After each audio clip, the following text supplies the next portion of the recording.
ఓం గం గణపతయే నమః. స్వర్ణలక్ష్మి నమస్తే అస్తు. పరబ్రహ్మ స్వరూపిణి రాజ్యం దేహి ధనం దేహి సర్వకామాంచ దేహి మే.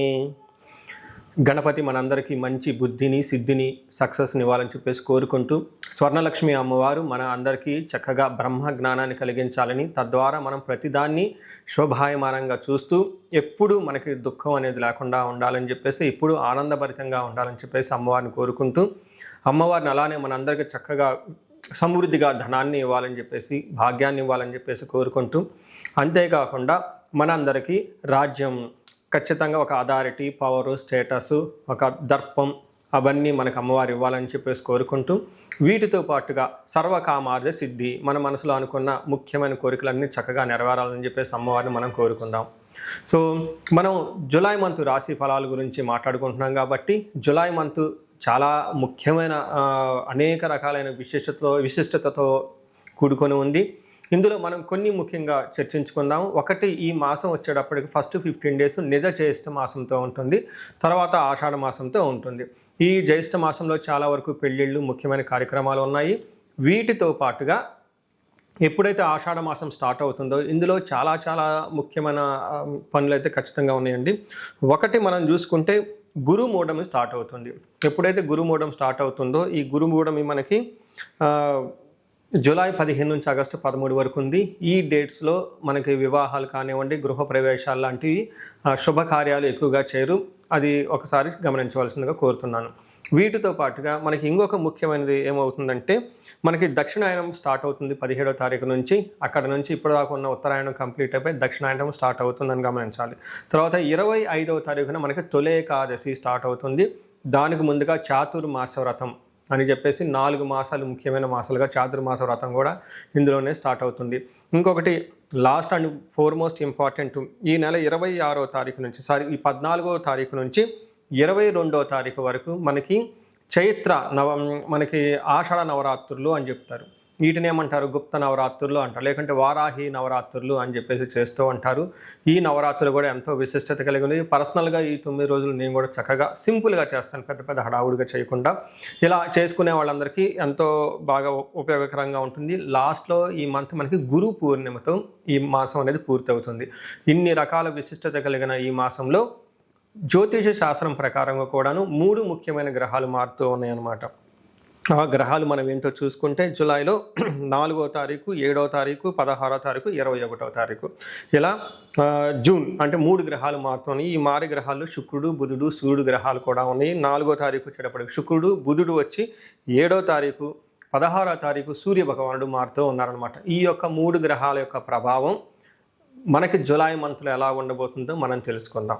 సో జూలై మంత్ కర్కాటక రాశి వారిలో రాశి ఫలాలు చూసుకుంటే ఫలితాలు, వీళ్ళకి ఒక ఉద్యోగ విషయంలో చాలా జాగ్రత్తగా ఉండాలి. మిగతా అన్ని విషయాల్లో బాగుందని గమనించుకోవాలి. కొన్ని చోట్ల చాలా చక్కగా బాగుంది, కొన్ని చోట్ల చాలా ఛాలెంజింగ్గా కూడా ఉందని గమనించుకోవచ్చు. ఓవరాల్గా ఉద్యోగ విషయంలో కొంచెం జాగ్రత్తగా ఉంటే మిగతా అన్ని విషయాలు ఆటోమేటిక్గా చక్కగా ఉన్నాయని గమనించుకోవచ్చు. ఇందులో ఉన్న నక్షత్రాలు చూసుకుంటే పునర్వసు 4వ పాదం, పుష్యమి 1, 2, 3, 4 పాదాలు, ఆశ్లేష 1, 2, 3, 4 పాదాలంతా ఈ రాశిలో ఉంటారు. పేరు బలం బట్టి చూసుకుంటే హీ, హూ, హో, డాడీ, డూ, డే, డో అన్న లెటర్స్ ఈ రాశిలో ఉంటారని గమనించాలి. ఇందులో లఘు గోచారం, సూక్ష్మ గోచారం ప్రకారం చూసుకుంటే చిన్న చిన్న సంస్కృతం మాటల్లో టోటల్ మంత్ అంతా ఎలా ఉంటుందో తెలుసుకోవచ్చు. అందులో భాగంగా వీళ్ళకి స్థాననాశనం, భూలాభం, పరాభవం, విత్త సిద్ధిం అని చెప్తారు. అంటే వీళ్ళకి స్థాననాశనం, ఉన్న పొజిషన్ని కోల్పోయే అవకాశం ఎక్కువగా ఉంటుంది. పర్టికులర్గా ఏం చెప్తాను, ఉద్యోగం, ఓకే, కెరియర్లో కొంచెం అప్స్ అండ్ డౌన్స్ ఉంటాయని గమనించుకోవాలి. అయితే భూలాభం, రియల్ ఎస్టేట్లో ఎవరైతే ఉంటారో, కొత్తగా ఇల్లు కొనుక్కోవాలనుకుంటారో, లేదంటే అగ్రికల్చరల్ ఎవరైనా సరే భూమికి సంబంధించిన లావాదేవీల్లో చాలా అనుకూలంగా ఉంటుందని గమనించుకోవచ్చు. అయితే విత్త సిద్ధిం, ధన ప్రవాహం కూడా అనుకున్న విధంగా చక్కగా మీకు అవసరాలకు తగిన విధంగా అందే అవకాశం ఉంటుంది. ఇంకొక విషయంలో జాగ్రత్తగా ఉండాలి, పరాభవం, అవమానాలు చేసే పరిస్థితులు ఎక్కువగా ఉంటుంది. మిమ్మల్ని కావాలని అవమానం చేసే వాళ్ళు కూడా ఎక్కువగా ఉంటారు. ఇప్పటి వరకు మనం చెప్పుకున్న విషయాల్లో ముఖ్య విషయం ఏంటంటే, జాబులో జాగ్రత్తగా ఉంటే సరిపోతుంది. మనం ఒక్కొక్క గ్రహం ఏ విధంగా ఉంది, సూర్యుడు వల్ల స్థాననాశనం అయ్యే అవకాశం ఉందని చెప్పుకున్నాం. 11వ స్థానం అంటే జన్మరాశిలోని వీళ్ళకి సూర్యుడి యొక్క సంచారం జరగటంతో కొంచెం జాగ్రత్తగా ఉండాలి. ఎప్పుడైతే సూర్యుడు జన్మరాశిలో ఉంటారో, మనకి ఒక రీసెంట్గా సైంటిఫిక్ స్టడీ రిపోర్ట్ కూడా వచ్చింది దీని గురించి. ఎక్కువగా హార్ట్కి సంబంధించిన ప్రాబ్లమ్స్ ఎక్కువగా ఫేస్ చేస్తూ ఉంటారు. చెస్ట్ పట్టుకున్నట్లు ఉండటం, డీహైడ్రేషన్ అవ్వటం, రెండోది గ్యాస్ట్రైటిస్ విపరీతంగా రావటం, తద్వారా చెస్ట్ పట్టుకున్నట్లు ఉండటం, ఇవి జరిగే అవకాశం ఎక్కువగా ఉంటుంది. ఎవరికైనా స్టెంట్స్ కానీ హెల్త్ కాంప్లికేషన్స్ ఉన్న వాళ్ళు కొంచెం జాగ్రత్తగా ఉండండి.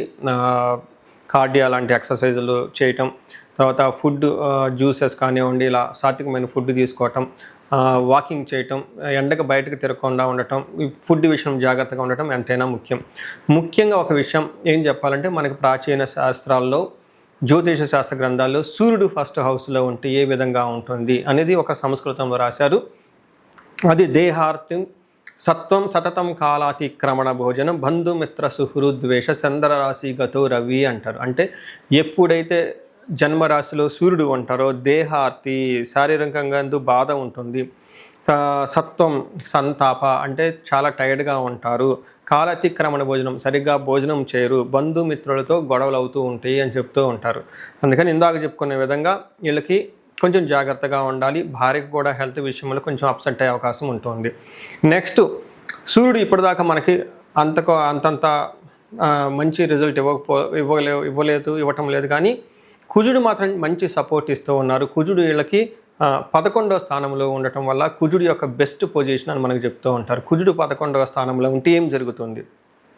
అన్ని విధాలా బాగుంటుంది, మంచి సపోర్ట్ ఇస్తూ ఉంటారు. ఆరోగ్యం, అర్ధలాభం చ సంతోషం, వస్త్రలాభకృత్ యత్న కార్యానుకూలత్వం, ధైర్యం ఏకాదశి గతే కుజ అని చెప్తారు. అంటే 11వ స్థానంలో ఎప్పుడైతే కుజుడు ఉంటారు వీళ్ళకి ఆరోగ్యం బాగుంటుంది, అర్ధలాభం బాగుంటుంది, సంతోషం ఉంటారు.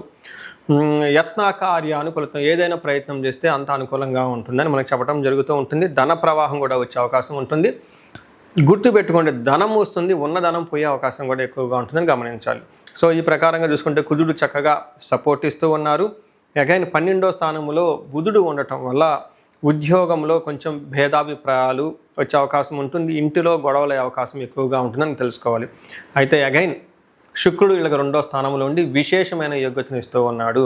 అంటే ఇప్పటి వరకు సూర్యుడు అంత అనుకూలంగా లేకపోయినా, బుధుడు అంత అనుకూలంగా లేకపోయినా, కుజుడు శుక్రుడు చక్కగా బాగా కలిసి అనుకూలంగా ఉన్నారు ఈ జాతకస్తులకి అని చెప్పుకోవచ్చు. వీళ్ళకి 2వ స్థానంలో శుక్రుడు ఉంటే ఏమవుతుంది? మనకి సంస్కృతంలో ఒక చిన్న శ్లోకంలో వివరించడం జరిగింది మహర్షులు. కుటుంబ సౌఖ్యం ఆరోగ్యం శ్రీ సల్లాభం యశత్కరం దేహ సౌఖ్యం వస్త్రలాభం ద్వితీయ స్థానికే భృగునందనే అని చెప్తారు. అంటే 2వ స్థానంలో ఎప్పుడైతే శుక్రుడు ఉంటారో ఏం జరుగుతూ ఉంటుంది? ఆరోగ్యం బాగుంటుంది, కుటుంబంలో సౌఖ్యంగా ఉంటారు, స్త్రీలతో చక్కగా కలిసి ఆహ్లాదకరంగా గడుపుతూ ఉంటారు. ఇన్ కేస్ స్త్రీలైతే జెంట్స్తో చక్కగా ఆహ్లాదకరంగా గడుపుతూ ఉంటారు. శారీరకంగా ఆరోగ్యం బాగుంటుంది, వస్త్ర లాభం, చక్కగా షాపింగ్ చేసి ఫంక్షన్స్ అన్నీ అటెండ్ అవుతూ ఉంటారు. టయానికి ఫుడ్ తిని మంచి ఫుడ్ తినే అవకాశం కూడా వీళ్ళకి రాసి వాళ్ళకు ఉందని తెలుసుకోవాలి.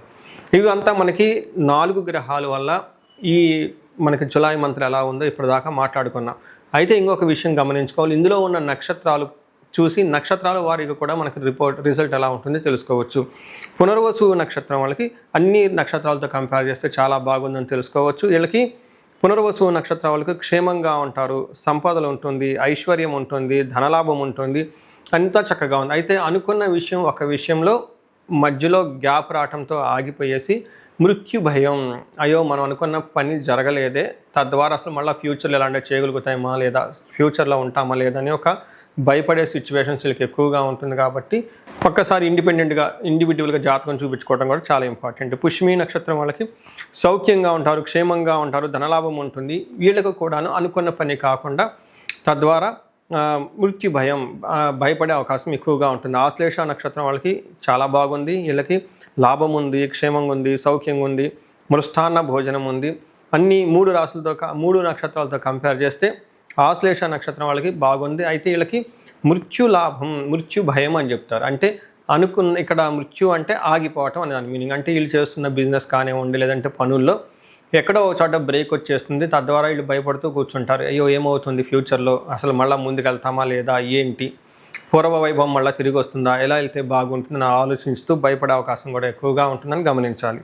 సో వీటితో పాటుగా ఈ రాశి వాళ్ళకి ఎలాంటి లత్తా కానీ వేరే ఎలాంటి ప్రాబ్లమ్స్ అయితే లేవు కాబట్టి చక్కగా ఉంది. ఉన్న విషయంలో మాత్రం అవమానాలు జరిగే అవకాశం ఎక్కువగా ఉంటుంది. ప్రొఫెషనల్ మ్యాటర్స్లో కేర్ఫుల్గా ఉంటే మిగతా అంతా బాగుందని గమనించుకోవాలి. సో ఈ రాశి వాళ్ళు ఇండివిజువల్గా ఏదైనా పరిహారం చేయదలుచుకుంటే ఒక్కసారి వీళ్ళకి మహన్యాసంతో కూడిన ఏకాదశ రుద్రాభిషేకం చేయించుకున్నా, లేదంటే మన్యుపాశుపత అభిషేకం చేయించుకున్నా చక్కగా ఉద్యోగంలో కూడా ఉన్నతంగా రాణించే అవకాశం ఎక్కువగా ఉంటుంది. ఆదిత్య హృదయ స్తోత్రం చదవటంతో పాటుగా హనుమాన్ కార్యసిద్ధి మంత్రం అని ఉంటుంది. ఈ రెండింటి కాంబినేషన్ చదివితే ఇంకా చాలా బాగుంటుంది.